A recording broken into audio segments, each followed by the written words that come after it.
A typical day as a Pass the Keys franchisee, well, there is no typical day, but I would, I suppose I would say essentially the first thing you're going to do in the morning is see how many bookings have come in overnight. You might then check the arrivals checklist to see what arrivals you have today, tomorrow, and the day after, and you're making sure that all the requirements for that guest have been met. So it may be that a guest has said they're coming with their toddler, and so they'd like to have a high chair and a travel cot. So we need to make sure that we know that they want a high chair and travel cot, that the cleaner has been informed that that property needs a high chair and travel cot, and it's actually got in there. So that's ready for the guest.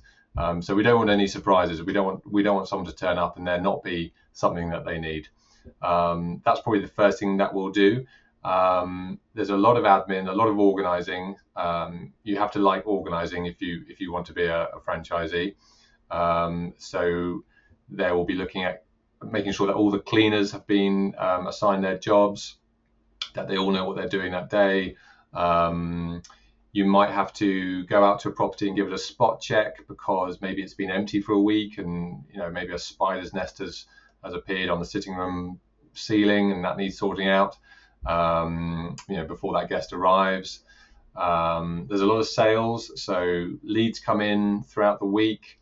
We need to call those leads and before they get too cold, see what it is they're looking to do, have a chat with them, and if they're interested in the service, then we'll pop round and meet them, explain how it all works, and hopefully sign them up.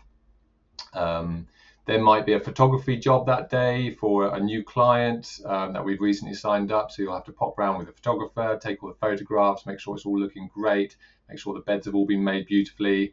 And then we can then create listings on the booking platforms like Airbnb and Booking.com. Maybe it's an onboarding job. So it's another client you've recently signed up.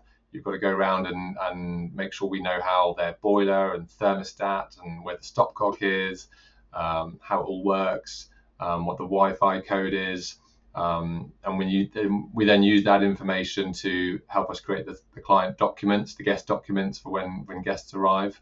And actually, that's where the system helps us as well. We basically just follow the questions in the app. The app will say, photograph the thermostat, photograph the boiler, photograph the dustbins.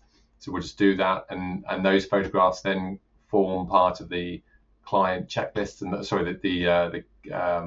the guest manual, so that the guests know where the thermostat is and where the bins are and what day the bins go out and things like this. A lot of running around, a lot of meeting new people, and a lot of organising, in a nutshell.